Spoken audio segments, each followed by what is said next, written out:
Hi everyone, welcome to the Velvet Lounge. This is my part 2 of the button series, all about collecting, purchasing, storing, what you can do with buttons besides putting them on your clothing, and most of all, what they are, so that way you can categorize them, sort them, and also have an idea of what's valuable versus what's just a regular old button. So I'm going to get right into this and discuss basically, how to identify what some of these buttons are. If you look at my part 1 video, I go into some of that, as well as other things that are important to button collecting, purchasing, buying, selling, etc. So I'm going to start off with what I think, and I'll just kind of pan around so that you can see what we're going to go over today. Some of the buttons that I have on the table. These are the ones that we're going to preview and review today. So this is what I consider to be a very impressive button. It is called a vegetable button. The reason it's called that is because it's made from cellulose, which comes from plants. So imagine a bunch of that in a giant vat, and in that vat they add other like binders, etc., and as well as colors. Most of the colors for vegetable buttons will be natural colors. You can get like reds and greens and blues and purples, but most of them are, the better ones are actually naturally colored and carved. A lot of them that you find in the market will be plain, and they will not be carved. So if you find any that are naturally colored like this one is and has like carving in it, you know that that's a really good button. Another way to tell that you have a natural vegetable button is to flip it over. This is really the best way to tell. And I'll try to bring that closer.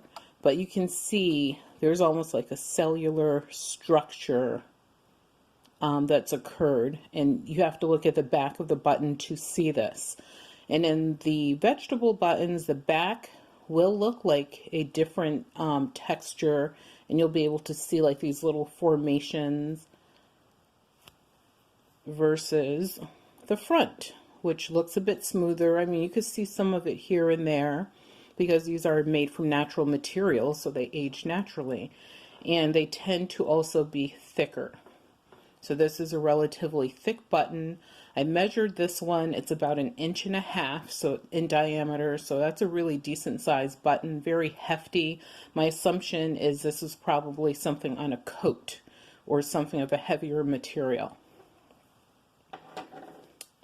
Next, I was going to save these for later, but one of the other things that I always liked, collected, honestly never used, are button holders, or button covers.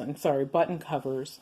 And these actually open, so they have like a little hinging mechanism, and you open it almost like a locket, and you have this back, and you close this, and what happens is it slips down.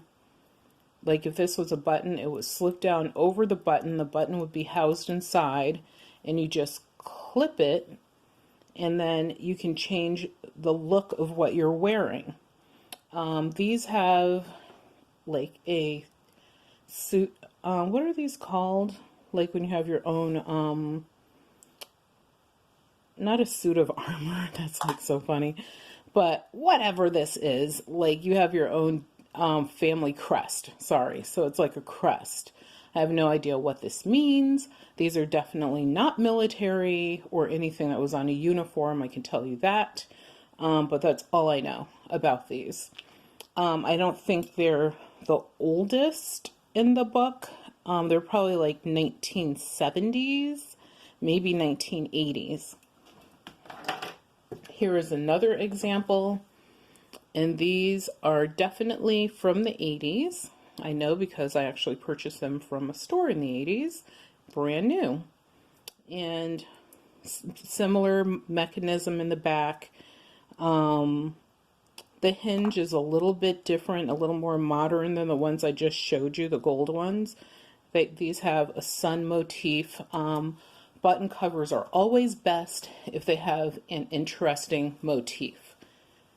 So, you know, this is just a different version. These are made of metal. There's some sort of, probably a pot metal.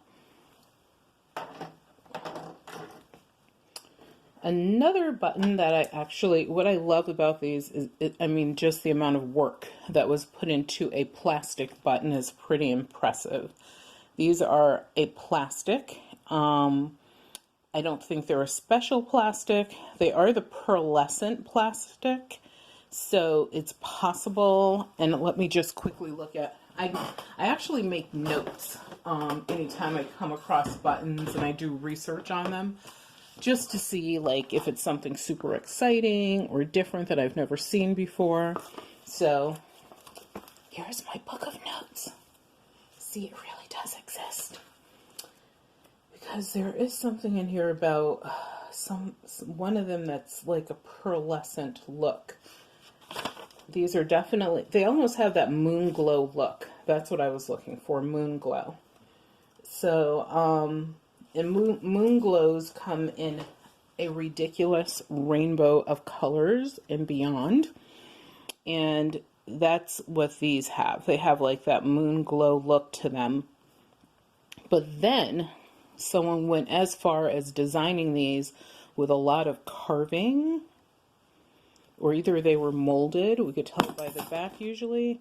I don't see a line or anything that were on, even on the edges, that would indicate these were molded. So pretty cool.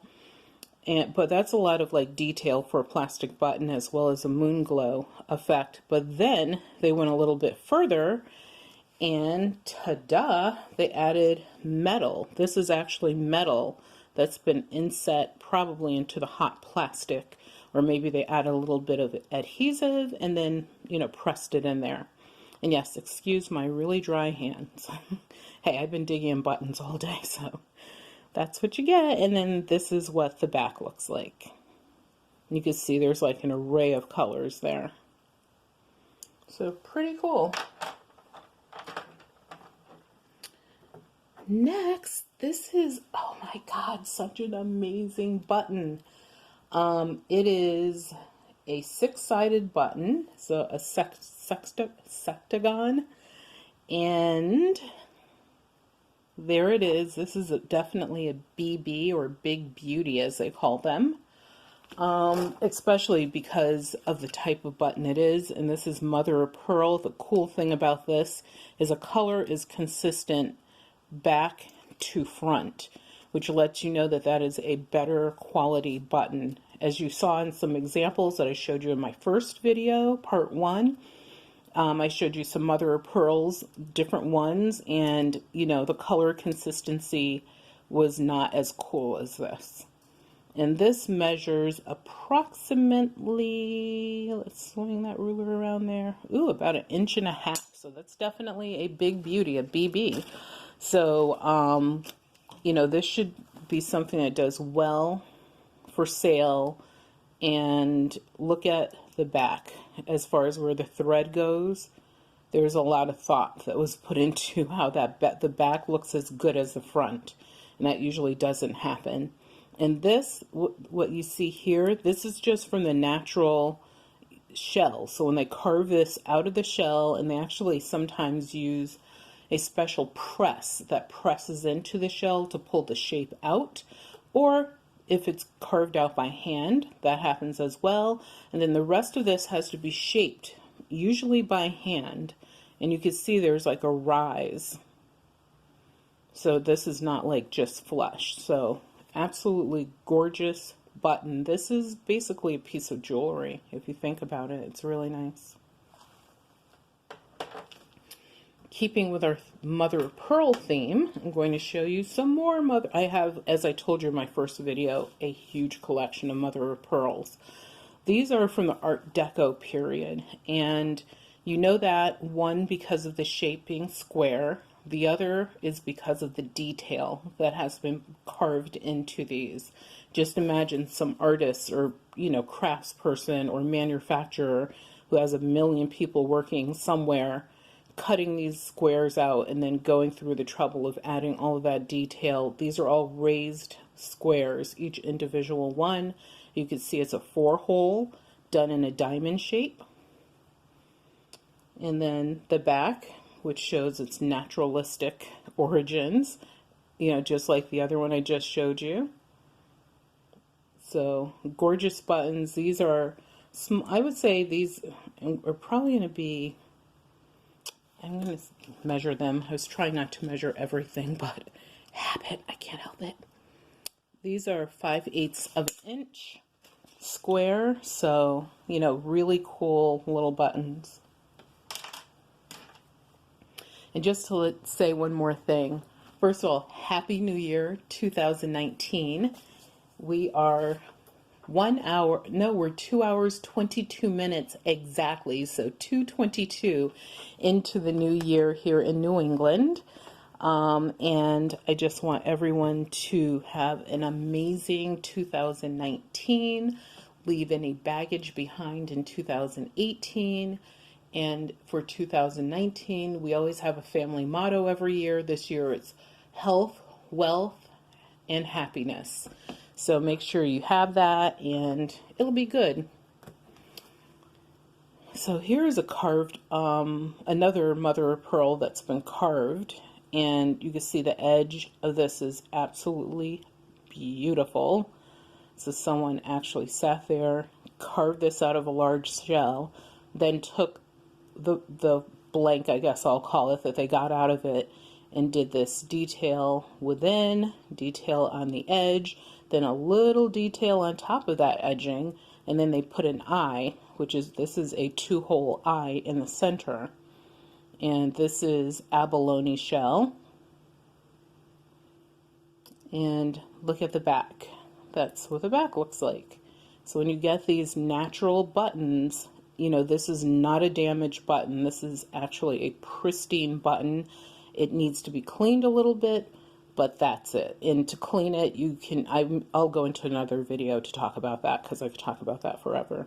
But absolutely gorgeous button, and the thickness will also let you know how much quality there is in the button.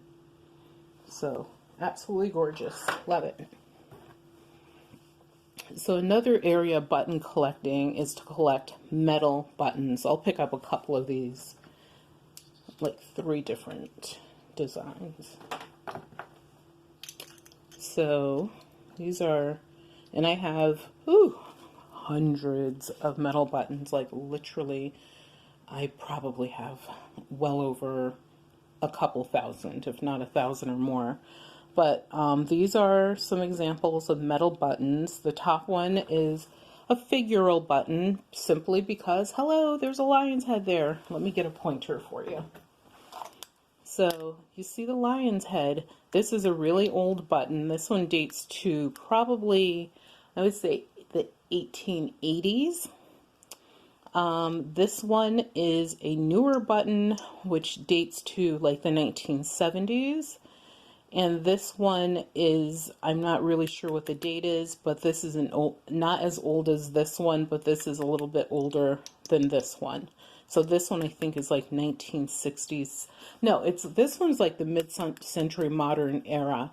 And I know, ironically, exactly where this button came from. And as I stated, there will be a video on sourcing buttons, and that's when you'll learn where that button came from. And if you turn these over, you can see what the backings are, which, once again, another video that will be coming. And these two have similar backs, and this one obviously has a different back for attaching them to the clothing. But all of these buttons are made with a 2-part process. And the reason you know that is, first of all, if you turn them back over, you will see this is what the front looks like. Flip them upside down, and you could see that the fronts have been attached to the backs. So that means 2 pieces had to go into making these 2 buttons. This button was a 3-part process because of how the thread is attached. This is separate. So this, they put the top on, they put this on, then actually I think they put this through the bottom and then they attached it all, probably in some sort of machining process. So very cool buttons there. So metal buttons. These are some of my favorites, not because of what they're made of, just because they're pretty amazing. They're all tied together, and I'm not going to untie them, but I will hold them so that you can see them easier. So hopefully you can see that easier. But these are sterling silver buttons with 14 karat gold in the back. So I know I discussed mirror buttons, which are some of my favorite buttons ever. But these are not mirror buttons. These are just semi-precious metal buttons, or precious metal buttons. Sorry, they're precious metals. So yes, they did use sterling silver, gold. I'm pretty sure there's probably some platinum buttons out there somewhere. I've never seen any. But sterling silver was definitely one of the materials used, in gold not as much, but definitely was used. And attached to this is this button, which is, I don't know why it's there because it's not sterling silver, but it has like rhinestones, and I will have to probably take it off to test it, but I don't think it's even sterling. But for some reason it is attached to the others that are semi-precious. But when I got these, it was there, so hey, that was pretty cool. And look at the design. I don't know what that is other than the gold flower underneath, and I'm assuming this is also some sort of plant matter naturalistic, design.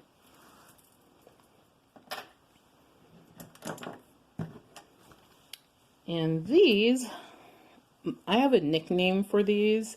It's just something I made up. I call them mimic buttons, because many times when you find buttons, they're not going to be metal, they're not going to be semi-precious stones or whatever, but they will mimic or copy something else.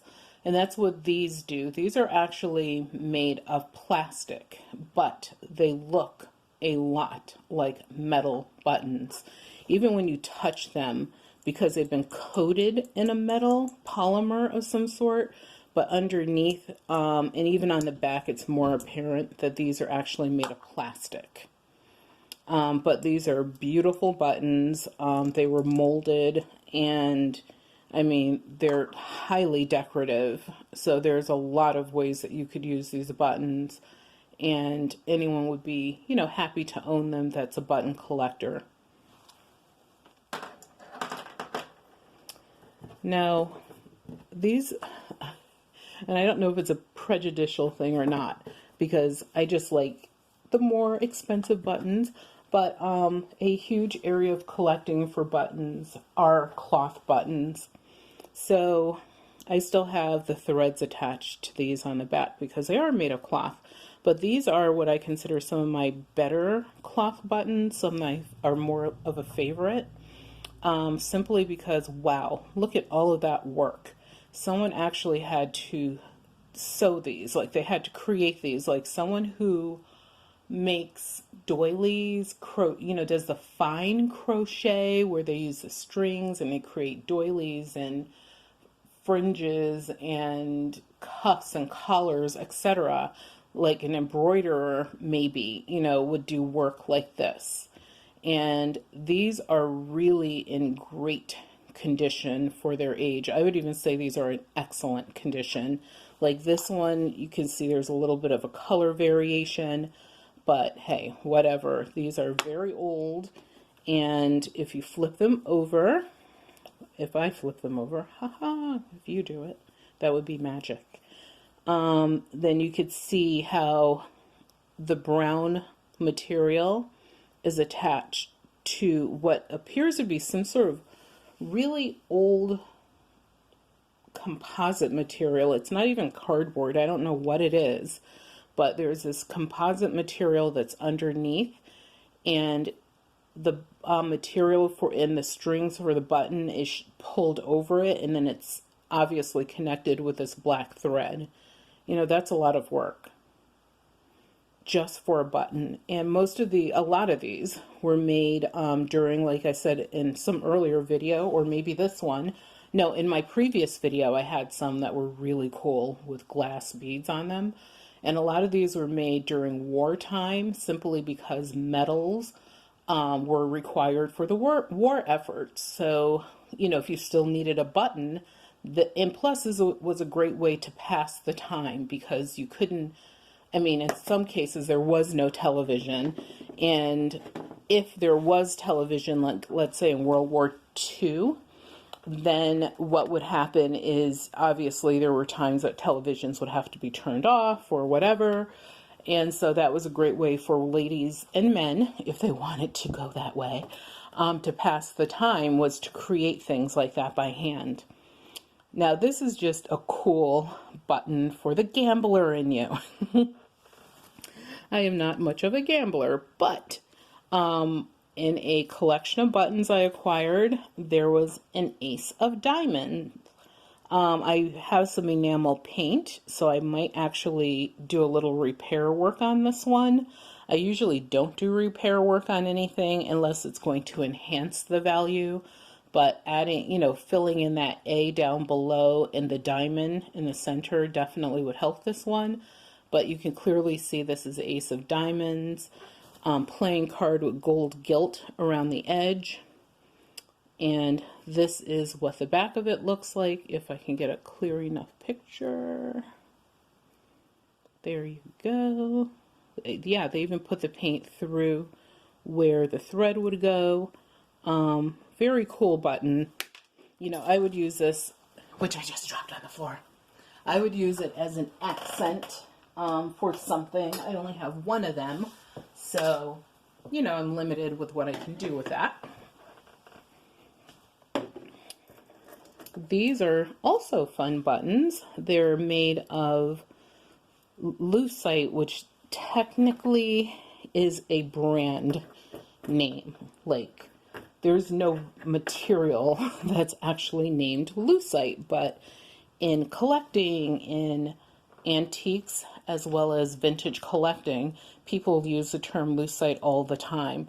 These are actually acrylic. That's what they really should be called, like lucite purses, etc. There's, like I said, there really is no lucite material. Do your research, you'll find that out. But obviously, because it's such a familiar term for this type of plastic, that's what you would use in your listing. But like I said, these are actually made of acrylic. And as you can see, it's like a double process because they have the white acrylic and then it's clear. And then this is actually metal. So lots of work to make these. And the design that's on, and actually let me see, these would be sewn on your clothing this way. This is the proper way. So I don't know if this like symbol in the center stands for anything. I really don't think so. I think it's just a design. And you could tell they designed it around the edges. They put some detail and texture on the design in the center. And this is what the back looks like. So that's a nice backing for these acrylic, aka lucite buttons. And these, hopefully I can get the color to really pop in these for you. These are Czechoslovakian buttons. They're made of glass, and they do have dots of color in them, almost like a calico, but they're really not calico. There are several of them, so I'm putting them all in my hand at one time, and I'll turn one upside down for you. There you go. So here we are. So these are, and you can see it has tiny bits of orange. Orange is like a really unusual color for buttons. Let me see if I can flip that one over. Oh, you can see the color really well there. It has this peachy orange color to it, and they're faceted. They have like an octagon shape carved into the top, and then they're faceted around the edge. And these are reverse painted, so there's like a lot that you could put in the description for these if you were selling them. They're all carved, and of course, as I stated, they're made of glass. So those were really a great find. There's an area that some people strictly stick to when it comes to collecting buttons, and that's rhinestones, and I don't blame them. First of all, to find colored rhinestones, pretty hard unless they're newer buttons. But in the old buttons, most of the rhinestones look like this. This one or that one. The newer ones can look like this or this. This one is from the 70s, this one's from the 80s, and these are from the 1950s, the ones up above. So you have 3 eras of buttons here, and obviously, like, this one is missing some stones. This one is surprisingly complete. And I'll turn them over for you. You can see how the backings differ as well. And yes, there's still some material on some of them. And you could see the older ones have a better, thicker hole for the thread to go through. And then the other ones, it's like this is very thin. This one is really close to the body of the button. These stand up higher so that you can get your thread through it easier. Because back then a lot of things were sewn by hand or handmade at home or even on a machine, whereas these were obviously put on clothes that were probably made in a factory, the bottom two. And these are enhanced with pearls, and like I said, rhinestones are set in all of these. So very cool area of collecting for buttons if you're into rhinestones. Hey, that's a way to go. And these are some charm string buttons. If I can get them into my hand so you can see them well. There you go. And you can see they're typically rounded. And they typically have a colored piece of glass or stone or something in them. Sometimes they're just a solid piece, you know, whether it be metal or if it's even plastic. These are made of, they have metal bodies, and it's glass inside, ruby red glass. And this is what the bottom looks like. So the entire gold part is made of one piece, and then they set the glass inside of that. And I like how decorative the edges are as well. So these show off really well and would do any piece of craft work justice, or if you were sewing and you really want to add an accent to a cuff, a collar, or something like that. Very cool. Now this button I'm going to show you, but I'm going to do more research on it and see if I can have any future information for you, but I want to show it to you now, just in case you have some information that you could share with everyone about it. And yes, this button needs to be cleaned up a bit, so please forgive any dustiness or lint or whatever. But this is a flocked button. Flocked is F-L-O-C-K-E-D. And what it is there's a process where they actually they create the shape. As you can see, this is a very intricate shape. Almost reminds me of a Girl Scout, like their insignia, but I don't think it is. It's definitely not, I can say that, but it sort of reminds me of that. But anyway, so what they do is they shape the button however they're going to shape it. Then they actually they put a polymer, so they would cover this entire thing with some sort of glue and then blow on a material that sort of mimics fur or something that's soft, like a suede, but not quite suede, not quite as rough as that. And if you look at like decorations and things that are from, I would say, World War II, that's when these were actually being made, and the flocking process became pretty popular. I actually sold, I want to say, 3 reindeer two, or actually they're all three separate auctions some time ago. This is quite a while ago, and they were flocked. I sold other Christmas decorations with this flocking, and as well as Halloween things. So it was also something popular that was used for decorations. And you could tell that, I mean, it's not a material that holds up the best over time, because if you look, you could see there's some sort of, I don't know what's going on there, or if it's just like I need to brush it. And that is how you would clean these. You would just lightly brush them. And yeah, very unusual, very cool button. I don't know what's underneath it. The button is incredibly hard.